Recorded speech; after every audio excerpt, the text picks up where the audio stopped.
everybody. We're the Good Doctors of Abbey Research. As ever, Dr. Erin. Dr. Kristen. We are here with our Good Doctors Diagnose on this Wednesday, May 6th. I don't know where April went, but we're in May, so let's roll with it. Today's pop culture GDD, we decided to spend a few minutes talking about the things that we missed or have missed from the entertainment side of things, because we realized when we decided to talk about pop culture for this one, we were like, we haven't been consuming a lot of some of our favorites. And there is a time for everything, including grieving for the loss of the things that we love. Even a time to mourn. It's right there in Ecclesiastes. Yep. Even if they might seem small, it's a part of the normal life that we are not experiencing right now. So we're going to talk about a few of our favorite things that we haven't been able to see. Dr. Kristen, what tops your list? It is April. Yeah. And now May. Uh-huh. And there has been no baseball. You poor thing. Additionally, May should be bringing about the end of the English Premier League. Oh, God, yeah, Liverpool. And we are one game away from winning for the first time in a long time. And if I think too much, I cry. So if anybody doesn't understand what's happening, John Oliver did a fantastic rant about the trauma of losing the end of the season for imagine that we are the Red Sox in 2004, and it is game 5 of the World Series, and a pandemic happened and they canceled the rest of the World Series. That is what we are dealing with right now. Yeah, or like when the Cubs won a couple of years ago, right? Like, and you like right at the end. Right at the end. One game left. Yeah, one game left, and they said nope, no more season. The trauma. So that's intense.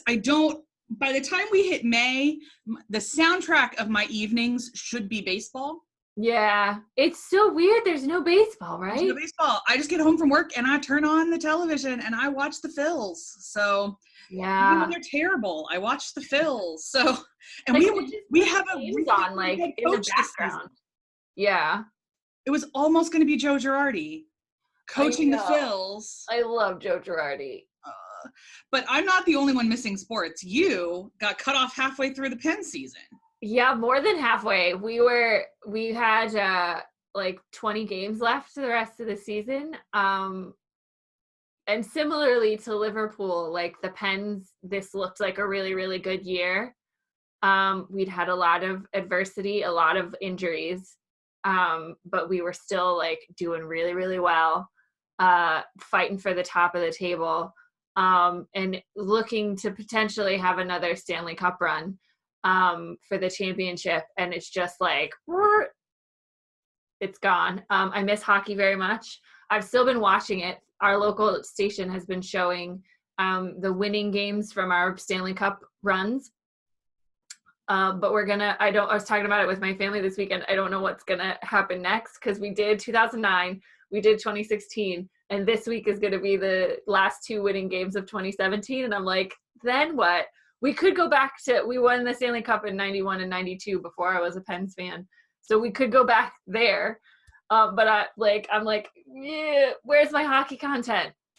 You're going to have to read a lot of hockey romance novels, I guess. I guess that's going to be my summer. Yeah. Or there's lots of old games on YouTube, but I don't know, have the Phils been doing like content to kind of keep people engaged? Because the Pens have done a really good job of sharing, like, because they take a lot of video footage throughout the season, and they do this behind the scenes show throughout the season that's like 10 episodes or something, but they cut a lot of stuff out of it, so they've just been showing like all the unedited version. They're like, oh well, we mic'd up this player for this game. I don't think so. I mean, like, we were 3 games into the Grapefruit League when it ended. So, like... But not even, like, past content or anything? No? Not really. I mean, some of it is, like, I'm sure,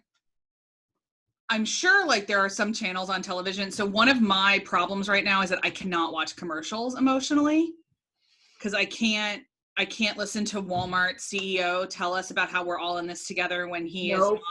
Nope. I can't handle the COVID commercials. Even like seeing them makes me So it's possible they're showing old games, but like I haven't heard about it.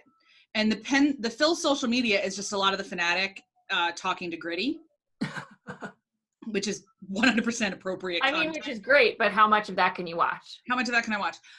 Liverpool has been showing us their like a bunch of their team chats on Zoom though. Like nice. Their Instagram is like they're getting together for yoga, and here's Jurgen Klopp making fun of Martin Henderson for his haircut. Like, I mean, we love all the Klopp content we could possibly have, right? All the Klopp content we could have all the time. And he just did a Zoom with Rebecca Lau, who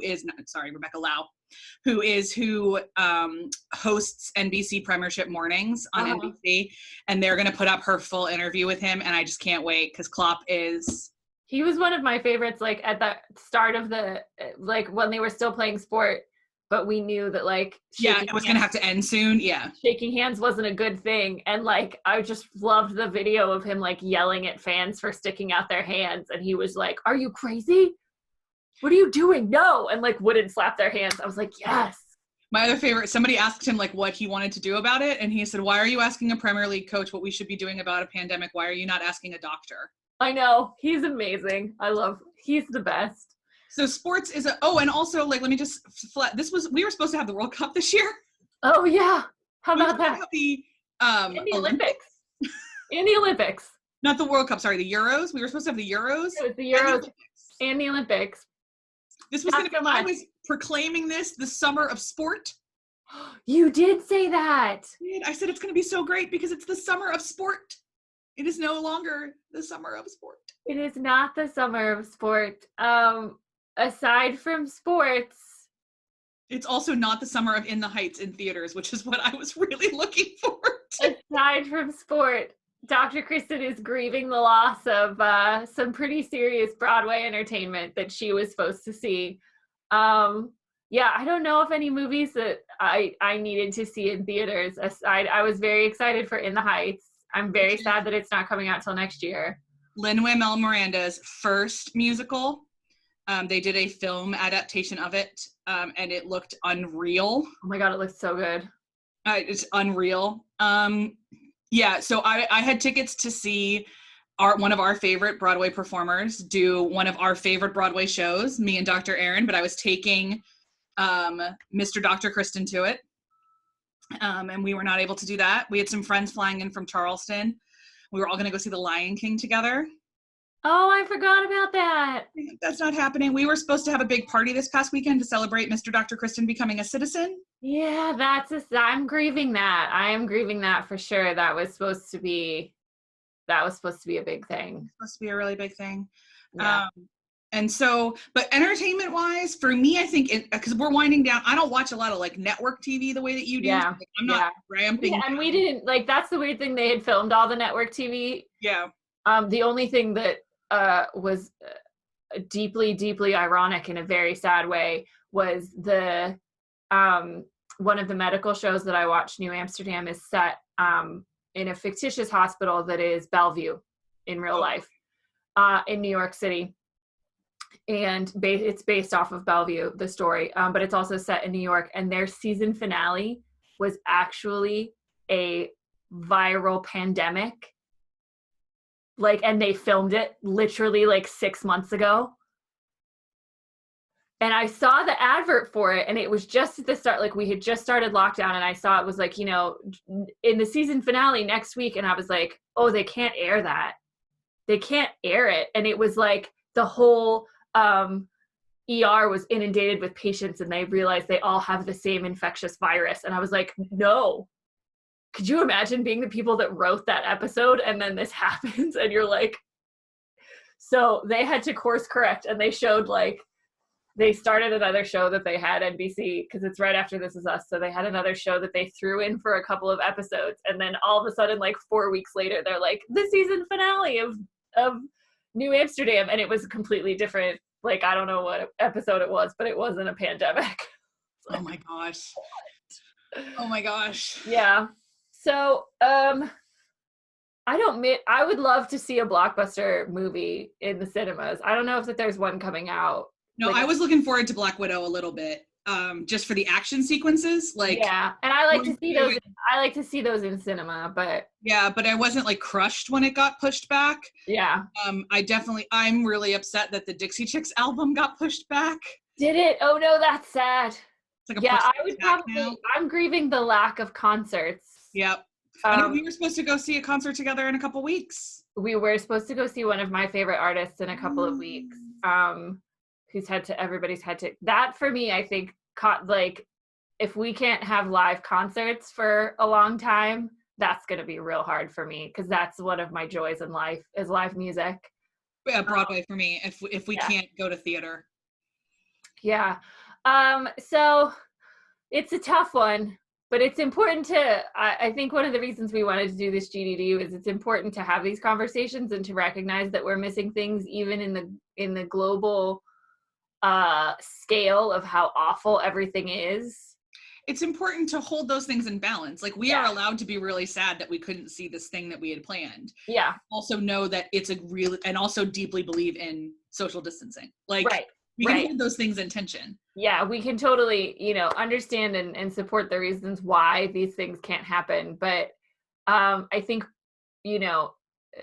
there's not really a hierarchy of grieving in this.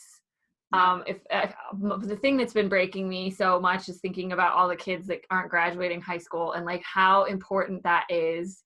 I think, and all the college kids not getting college graduations.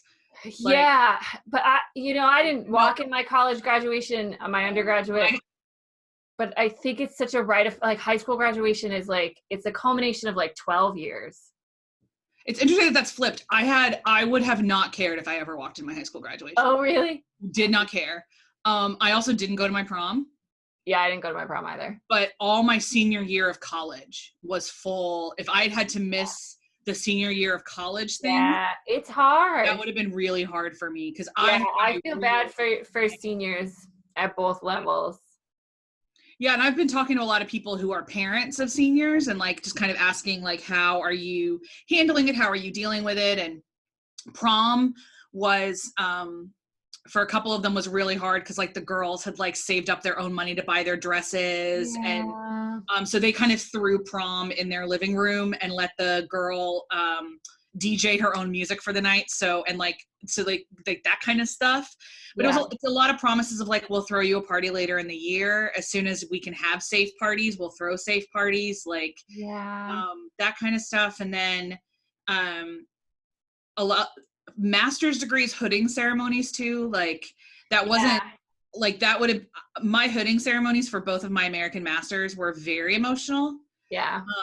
And like talking to my friends that work at universities right now that they're just like mailing people their hoods in the mail. Like that's shit. Like that's just flat out shit. It is. Yeah. I mean, I very much wanted to walk in my graduations for my master's and my PhD. And that was a really big deal. Yeah. To be able to do that. And I can't imagine like putting in all the work that goes into any degree certification. Because the ceremony is a letdown. Like it doesn't culminate. It doesn't ever feel as big as the experience felt. No. But then to have nothing. Yeah. Oh, yeah. So hard.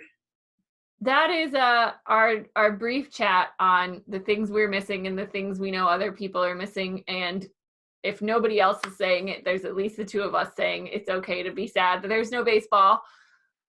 Even with all of the other horrible, sad things that are happening, we can all hold those, as Dr. Kristen said, in tension, which can be very exhausting, but it's important to feel what we're feeling, as Mr. Rogers would say. As Mr. Rogers would say, it's important to feel what you're feeling. Yeah. So that's, I think, all we've got for this lengthy little chat for our GDD. We'll be back on Monday with a business Good Doctors Diagnose for you. And have a great rest of the week, everybody, wherever you are. Stay safe and be well. Bye.